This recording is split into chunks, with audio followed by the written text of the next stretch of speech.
Bismillahirrahmanirrahim. Assalamualaikum warahmatullahi wabarakatuh. Waalaikumsalam warahmatullahi wabarakatuh. Alhamdulillah, segala puji bagi Allah Subhanahu wa taala. Wassalatu wassalamu ala Rasulillah. Salawat dan salam pada Rasulullah Muhammad sallallahu alaihi wasallam.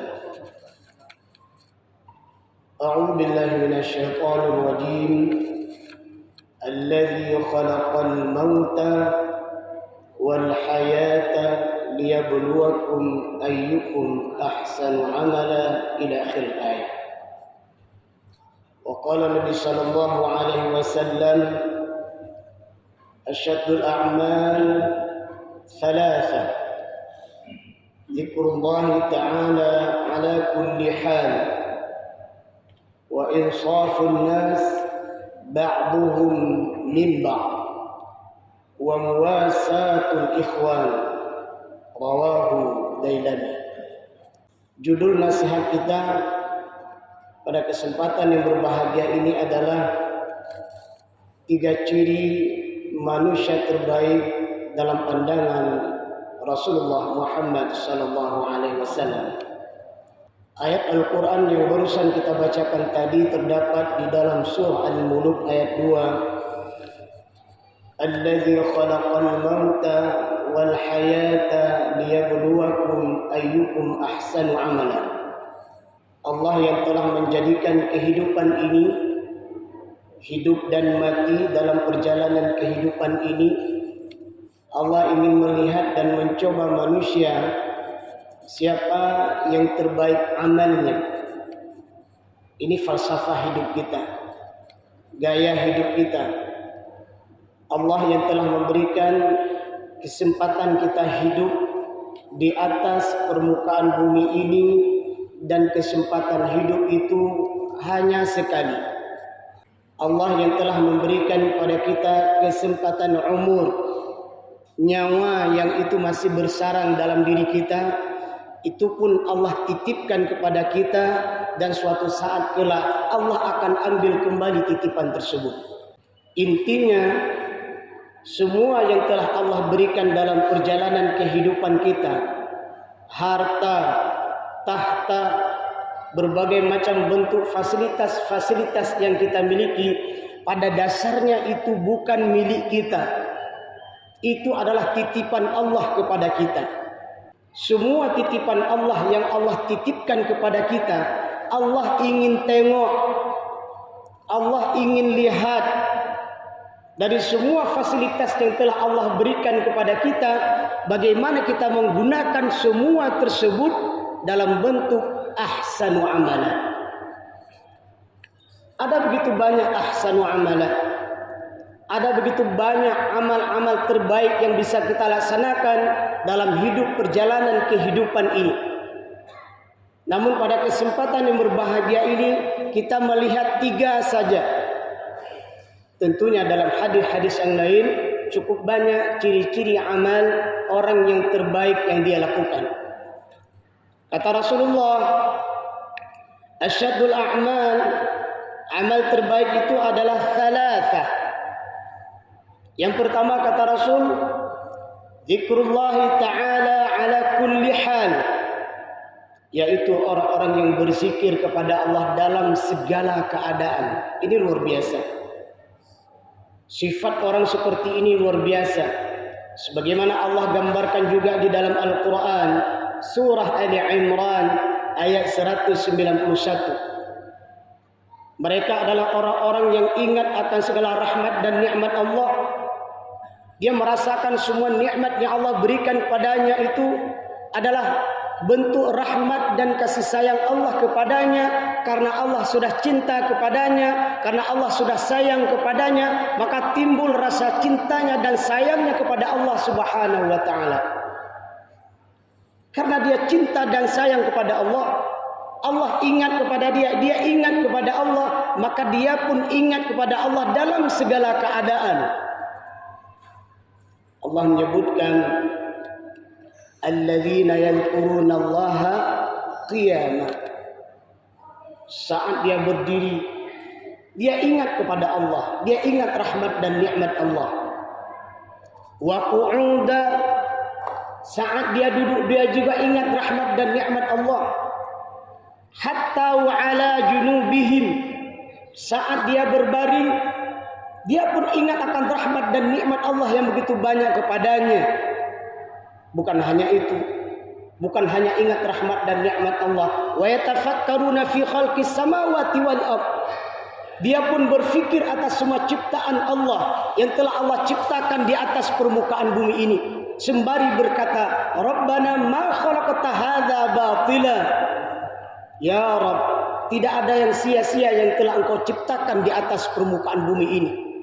Semua pemandangan-pemandangan yang hadir di tengah kehidupan ini, apa yang dia lihat di alam ini, semakin menambah ketauhidan dan keimanannya kepada Allah.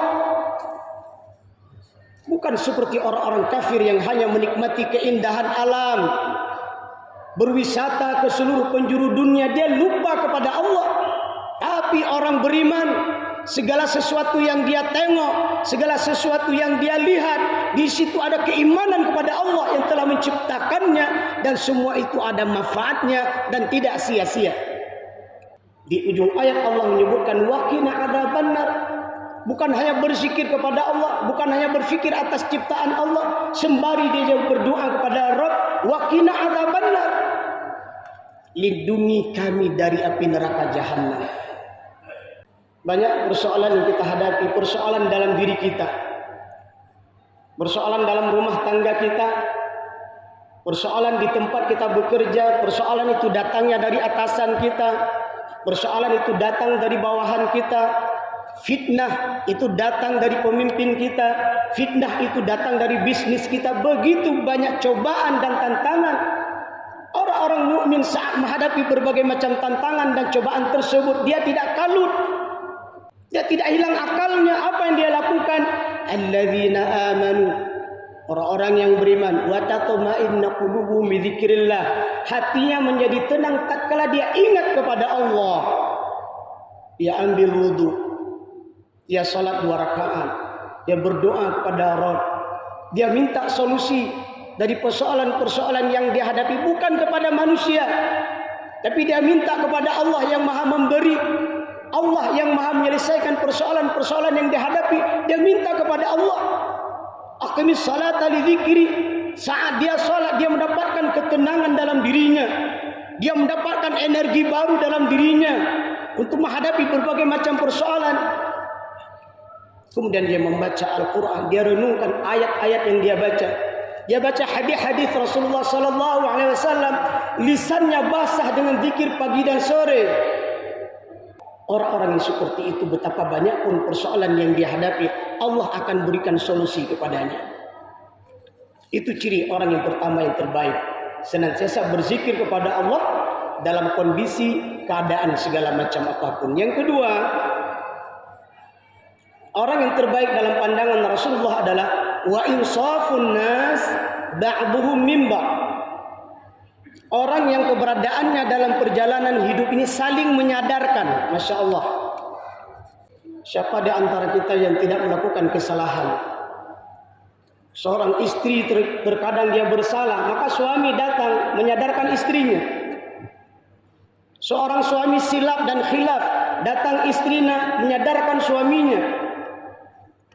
Anak-anak yang hari ini ada dalam keluarganya melakukan kesalahan, orang tuanya tidak tinggal diam, datang menasihati anaknya. Saat orang tua melakukan kesalahan, anak pun tak tinggal diam, dia datang menasihati orang tuanya. Sebuah keluarga sudah baik, tapi ternyata ada tetangganya berbuat tidak baik. Tetangga ini datang menasihati tetangganya. Saat atasan yang melakukan kezaliman, bawahannya datang menasihati atasannya. Atasannya sudah baik, ternyata bawahannya melakukan kekurangan dan kekhilafan. Atasannya menasihati bawahannya. Masya Allah. Wa insafun nas ba'duhum min ba'd. Mereka hidup dalam kehidupan di dunia saling menasihati. Bayangkan hadirin yang jamaah dirahmati Allah Subhanahu wa taala.